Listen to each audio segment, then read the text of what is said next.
Halo semuanya teman-teman guru dimanapun berada, rekan-rekan saya yang saya kenal maupun saya tidak kenal di seluruh Indonesia. Kita ketemu lagi di Miss Rina Sinaga.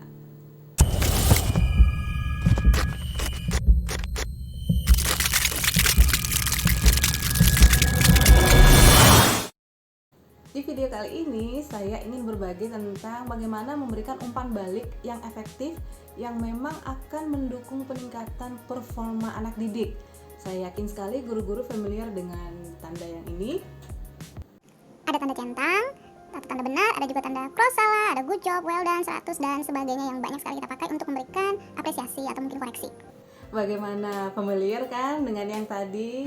Tetapi sesuai dengan situasi dan kondisinya ya, kapan perkataan-perkataan itu koreksian, apakah you did it, well done, kamu hebat, kamu pintar dan sebagainya, tanda centang, bahkan tanda legend yang melegenda itu kan ya, yang dulu saya sering sekali dapat dari guru saya tanda itu, ya kan, yang seperti ini. Oke, bicara tentang feedback atau umpan balik tidak lepas dari assessment, tapi kita tidak akan berdiskusi tentang assessment. Nah, feedback ini sangat optimal, sangat penting, khususnya untuk formative assessment atau ongoing assessment. Nah, Bapak Ibu kan pasti memberikan kuis atau tes setelah selesai satu unit mungkin, setelah selesai beberapa unit atau satu topik, beberapa topik, pasti ada checking for understanding.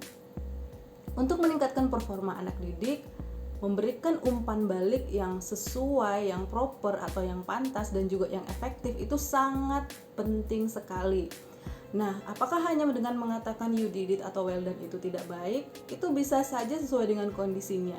Karena memang menurut penelitian tidak ada satu cara feedback yang bisa dipakai untuk efektif dalam segala hal. Tidak ada satu cara yang sangat pakem. Tetapi ada strategi-strategi atau prinsip yang efektif yang kita sebagai Bapak Ibu guru penting sekali untuk lakukan. Karena performa anak bisa meningkat salah satunya karena pemberian umpan balik yang tepat, yang sesuai, yang positif, yang cukup, yang tidak berlebihan dan sebagainya. Saya akan bagikan 5 tips bagaimana memberikan umpan balik atau feedback yang efektif kepada anak-anak. Tapi sebelumnya kita lihat dulu apa sih arti umpan balik menurut KBBI. Kalau menurut Kamus Besar Bahasa Indonesia, umpan balik artinya bahan yang diperoleh kembali dari penerapan sesuatu untuk unsur perbaikan dalam tindak lanjut. Dalam konteks pendidikan, feedback artinya information provided to a learner to reduce the gap between current performance and a desired goal. Ini menurut Sadler 1989. Kita lihat betapa pentingnya ya umpan balik atau feedback, karena menurut Bransford dan kawan-kawan, umpan balik itu merupakan salah satu elemen penting untuk kesuksesan seorang anak didik. Kalau teman-teman mau lihat, John Hattie juga salah satu pakar pendidikan, salah satu pengamat pendidikan, dan salah satu peneliti di bidang pendidikan yang juga selalu menitik beratkan betapa pentingnya umpan balik ini. Ada 3 sumber ya kalau untuk pemberian atau sumber dari feedback itu sendiri atau umpan balik. Nah, umpan balik itu bisa dari guru yang pertama, dan ini perlu strategi dan prinsip-prinsip yang efektif, yang tepat. Kemudian juga dari peer-nya atau teman sekelasnya. Kalau teman-teman ingat, guru-guru kan kadang meminta kita untuk memeriksa pekerjaan teman kita. Tetapi kebanyakan yang saya alami dulu, kalau saya ingat ya, zaman SD atau SMP atau SMA, itu ketika peer assessment itu atau ngecek pekerjaan teman, biasanya kita tidak ada guideline untuk bagaimana memberikan umpan balik yang tepat kepada teman kita. Secara deskriptif kita tidak diajari bagaimana memberikan feedback yang efektif ke teman kita sendiri. Itu yang kita lakukan dulu ya, pengalaman saya, yang saya lakukan lebih cenderung ke koreksian, hanya korektif saja, mengecek apakah benar atau salah, dan biasanya jadi bahan bercandaan, kamu tadi salah, atau kamu tadi tulisannya jelek dan sebagainya, dan itu tidak ada di dalam, mungkin tidak ada di dalam objective learning sebenarnya. Jadi perlu strategi yang khusus. Kemudian yang ketiga adalah dari anak itu sendiri feedbacknya. Dia bisa mengembangkan strateginya sendiri, mengecek di mana area yang dia keliru dari learning intention atau dari objective learning yang seharusnya tercapai. Jadi memang bicara tentang feedback atau umpan balik ini memang tidak bisa lepas dari tentang assessment ya. Jadi Bapak Ibu guru yang sering-sering memberikan assessment, bayangkan kalau Bapak Ibu tidak sering-sering memberikan umpan balik yang tepat. Nah, sementara pembelajaran atau learning itu katanya tidak akan terjadi kalau memang tidak ada pembelajaran. Nah, pemberian umpan balik yang tidak tepat atau tidak proper, tidak efektif, katanya nih menurut penelitian ya, tidak akan menunjang performa anak dan tidak akan memberikan pembelajaran apapun kepada anak. Prinsip yang pertama atau cara yang pertama yang menurut saya efektif, yang sudah saya lakukan, artinya saya sudah melupakan, meninggalkan kebiasaan-kebiasaan lama ya, tahun-tahun yang dulu banget. Saya tidak mau lakukan itu lagi di paling tidak 7-8 tahun terakhir, saya tidak lakukan seperti itu lagi. Yang pertama adalah memberikan umpan balik yang rinci, spesifik, tapi tidak terlalu banyak detail. Karena bayangkan aja kalau itu sekadar esai, katakanlah ini pelajaran bahasa Inggris, anak-anak menulis esai katakanlah 100 atau 200 kata, lalu Anda memberikan umpan balik sampai 500 kata misalnya. Jadi berikanlah secara spesifik yang memang berhubungan dengan objective learning yang dipelajari atau yang harus dicapai. Jadi misalnya katakanlah bahasa Inggris, kalau memang objective learningnya yang berhubungan dengan kosakata, tanda baca, atau grammar atau vocabulary, ya udah koreksi aja di area itu gitu. Jadi sesuaikan dengan goal si anak, di mana area dia yang memang udah tercapai atau belum tercapai. Kalau memang pekerjaan anak itu bagus sekali dan Anda hanya menulis excellent, sementara itu formative assessment, anak akan berpikir bahwa oke, no problem, excellent, semuanya excellent. Nah, sebenarnya salah satu tujuan dari feedback seperti yang di awal tadi itu kan juga memancing ya, memberikan stimulasi ke anak untuk berpikir kira-kira di topik yang sama, tapi kalau misalnya ada pertanyaan yang berbeda, kira-kira anak ini apa ya, bagaimana responnya, atau apa yang dia pikirkan, atau apa pendapatnya. Jadi bukan berarti memberikan pertanyaan yang lebih berat ke si anak, tetapi memancing si anak untuk berpikir lebih dalam lagi. Contohnya kalau saya misalnya memberikan bacaan ke anak, kemudian goalnya saat itu adalah dia bisa mengetahui settingnya, mengetahui karakternya siapa, dan mengetahui moral value-nya, dan semuanya sudah tepat. Biasanya saya tidak akan mengoreksi tanda-tanda bacanya kalau memang goalnya bukan itu. Jadi tanda baca atau punctuation itu akan saya koreksi di topik yang berikutnya, atau ketika ada objective learningnya tentang punctuation itu, karena pasti ada. Nah, kalau semuanya sudah tepat, biasanya yang saya lakukan adalah memberikan apresiasi sudah pasti, misalnya bukan dengan well done ya, misalnya dengan Miss Rina suka bagaimana kamu menemukan settingnya, deskripsi kamu tentang karakternya, dan juga moral value-nya. Nah, saya akan menambahkan pertanyaan untuk lebih menunjang dia berpikir, mendukung dia berpikir. Contohnya pertanyaan yang saya berikan misalnya, kira-kira kalau kamu yang menulis cerita ini, endingnya akan bagaimana kamu buat dan mengapa? Tapi dia tidak perlu menjawab itu. Biasanya anak-anak saya atau anak didik saya itu sudah tahu bahwa pertanyaan tambahan itu tidak perlu dijawab secara rinci di situ. Itu hanya perlu mereka pikirkan untuk, oke. Nanti ke depannya untuk topik itu sudah lebih mudah. Atau bisa saja saya bertanya misalnya, karakter mana yang paling kamu sukai dan mengapa? Atau jika kamu penulis cerita ini, kira-kira karakter apa yang akan kamu tambahkan dan mengapa? Jadi tidak perlu memberikan detail yang terlalu banyak. Ingat aja prinsipnya Goldilocks. Jadi it's enough gitu. Detailnya cukup. Tidak kurang, tidak lebih, dan tetap pada area objective learning atau tujuan pembelajaran. Tidak melebar kemana-mana. Kalau memang saat itu goalnya bukan untuk mengecek tanda baca, ya jangan cek tanda bacanya. Seperti itu. Jadi anak tidak merasa terlalu dikontrol, detailnya terlalu banyak, dan itu bukan reteaching. Ya, memberikan umpan balik bukan reteaching. Jadi detailnya cukup dan pas sesuai dengan tujuan pembelajarannya. Prinsip yang kedua atau cara yang kedua adalah berikan umpan balik itu sesegera mungkin, atau dengan bahasa yang lain dikatakan immediate feedback, atau ada bahasa penggunaan yang lain yang mungkin teman-teman udah baca atau pernah lihat atau pernah pelajari, pernah lakukan dan sebagainya. Tetapi pada intinya jangan ditunda. Pemberian umpan balik jangan ditunda.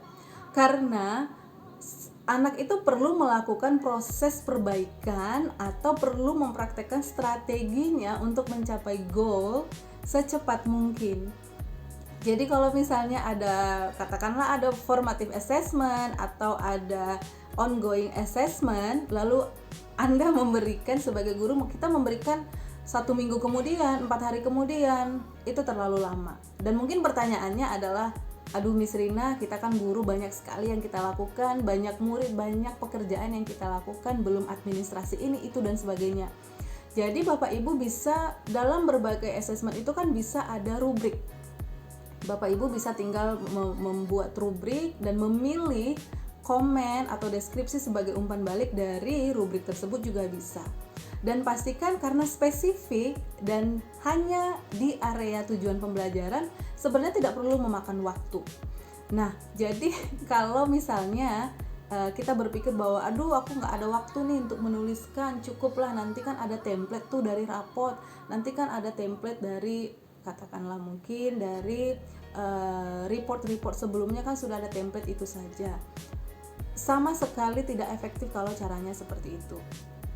Memang ini bisa jadi time consuming, tetapi jika kita sudah terbiasa dan tahu area mana yang akan kita berikan umpan balik sebagai guru, maka kita tahu bahwa immediate feedback atau pemberian umpan balik yang sesegera mungkin justru efeknya akan sangat cepat terlihat dari anak didik. Anak didik bisa langsung memperbaiki performanya.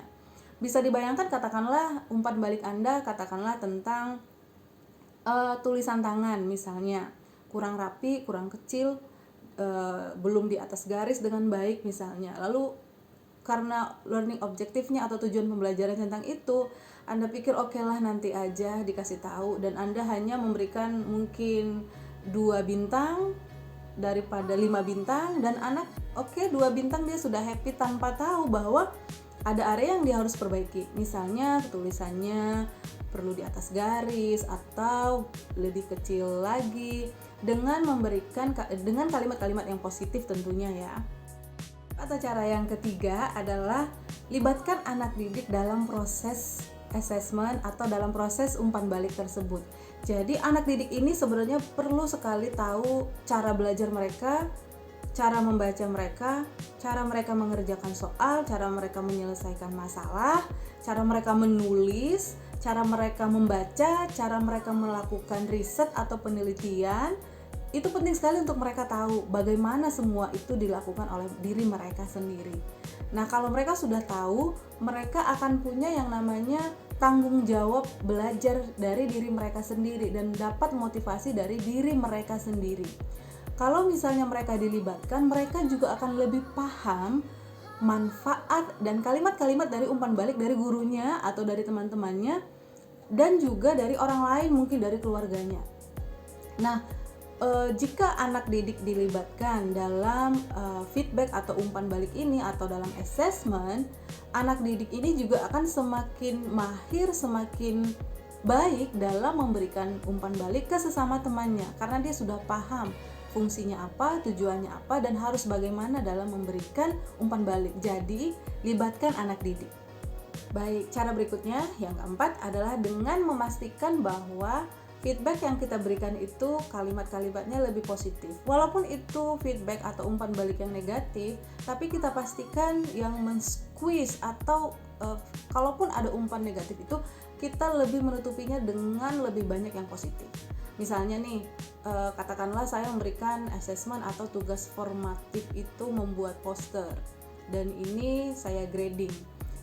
Lalu misalnya posternya sudah bagus dan saya sudah memberikan rubrik apa-apa saja, kategori-kategori atau aspek apa saja yang anak harus lakukan di poster tersebut. Tetapi mungkin ada, katakanlah ada anak yang judulnya terlalu kecil, kemudian mungkin warnanya kurang rapi pewarnaannya, kemudian mungkin huruf-hurufnya terlalu kecil atau berantakan dan sebagainya, kurang mengikuti rubrik lah, katakanlah demikian. Nah biasanya kalimat yang saya berikan adalah bertanya ke anak ini.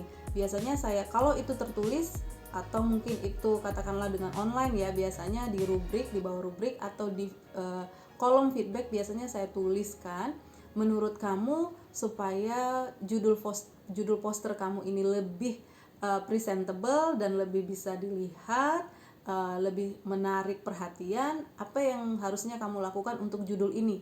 Jadi saya tidak akan mengatakan satu, terlalu kecil hurufnya, atau saya juga tidak akan mengatakan kenapa terlalu kecil sih, itu terlalu kecil, bisa kamu besarkan. Tidak seperti itu, tetapi saya akan bertanya dan itu memancing anak untuk berpikir tentunya.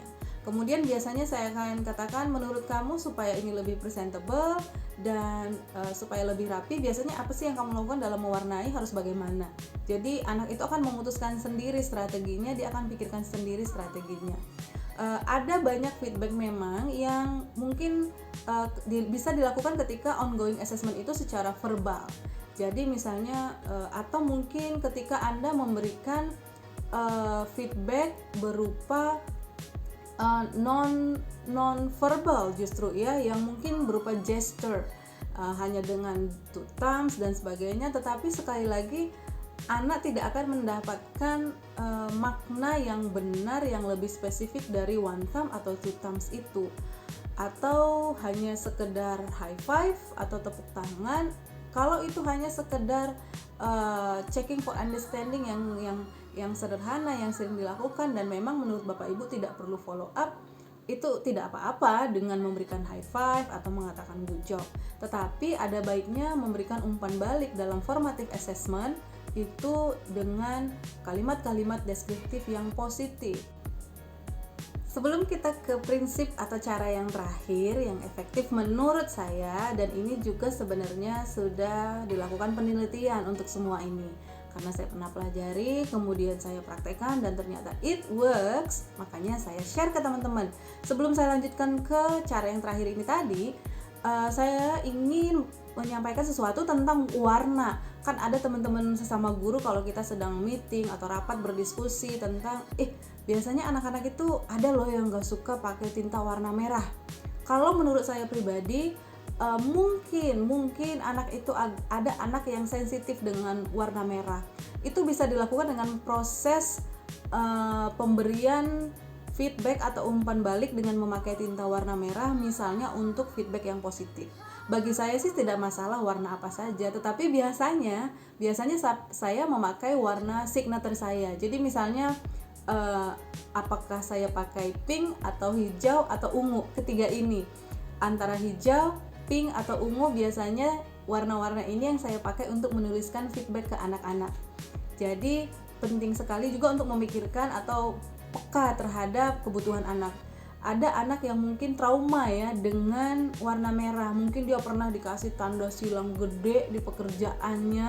Saya pernah sih dulu ya dulu sekali pernah mendapatkan tanda cek yang gede juga, pernah juga mendapatkan tanda cross, tanda silang yang gede juga, walaupun itu bukan untuk formative assessment, itu untuk harian ya, activity harian. Nah ada juga teman-teman yang bertanya, kalau misalnya untuk PR, lalu bagaimana feedbacknya? Apakah perlu deskriptif yang detail yang bagaimana? Karena kan, waduh, guru waktunya bagaimana dong? Misalnya, apalagi dengan pembelajaran online. Jadi bagi saya, kalau untuk PR atau homework, yang saya pikirkan adalah seberapa sering saya akan memberikan PR dan tujuan PR itu apa aja, kembali lagi ke jenis PR-nya. Kalau misalnya PR itu sekaligus untuk memang checking for understanding, atau kalau hanya sekedar repetition, Anda bisa memberikan feedback yang singkat tentunya. Oke, yang terakhir nih ya, prinsip yang terakhir atau cara yang terakhir adalah pastikan ada waktunya atau timely. Jadi tidak setiap ada checking for understanding atau setiap ada pertanyaan Bapak Ibu langsung memikirkan, wah berarti ini aku harus berikan feedback apa ini? Harus menyampaikan kalimat apa ini sebagai umpan balik? Tidak seperti itu. Karena tujuannya adalah apa yang bisa didapat si anak ketika menerima umpan balik. seberapa lama waktu yang dibutuhkan si anak untuk membuat strategi dan mengaplikasikan strategi baru setelah dia mendapatkan umpan balik itu. Kemudian yang ketiga, apa yang guru pelajari setelah memberikan umpan balik ke anak dan melihat lagi respon si anak. Jadi ada waktunya. Tidak misalnya ketika Bapak Ibu guru baru menjelaskan satu topik, kemudian langsung dicek pemahaman anak atau langsung memberikan soal, lalu waduh apakah aku harus langsung memberikan feedback yang bagaimana ini? Tidak juga, jadi pastikan ada jadwalnya. Karena sekali lagi ini untuk formative assessment yang kita diskusikan hari ini. Yang jelas pada intinya Bapak Ibu, kembali lagi bahwa ini untuk anak mengetahui gapnya antara yang dia sudah pahami dan area mana yang dia perlu perbaiki. Seperti definisinya tadi, ada banyak sekali prinsip dan tips untuk memberikan umpan balik secara efektif. Ini yang saya share adalah yang saya lakukan. Sebenarnya ada beberapa hal, tapi nanti lama sekali ya, mungkin di lain waktu, atau mungkin teman-teman bisa berdiskusi di kolom komentar. Jadi itu dia 5 cara atau prinsip untuk memberikan umpan balik yang efektif untuk meningkatkan performa anak didik. Sekali lagi, untuk formative assessment atau untuk tugas-tugas atau kuis atau tes, Bapak Ibu guru, ayolah kita berikan umpan balik yang efektif, yang proper, detailnya cukup, rinci dan spesifik. Kemudian tidak ditunda-tunda, sesegera mungkin, bahasanya positif, libatkan anak, dan tentunya timely manner-nya ada. Jadi jangan dong anak diberikan tugas misalnya proyeknya begitu bagus, katakanlah proyeknya membuat merakit sesuatu, tetapi feedback dari Anda hanya tanda senyum. Sementara itu adalah formative assessment. Atau mungkin Anda mencoret-coret pekerjaan anak di kanan, di kiri, di bawah, di balik. Ada banyak sekali catatan yang sementara kebanyakan dari catatan atau feedback Anda itu tidak ada di dalam objective learning-nya. Walaupun memang area itu perlu diperbaiki, tapi tidak seharusnya ada di saat itu feedback itu. Seperti itu.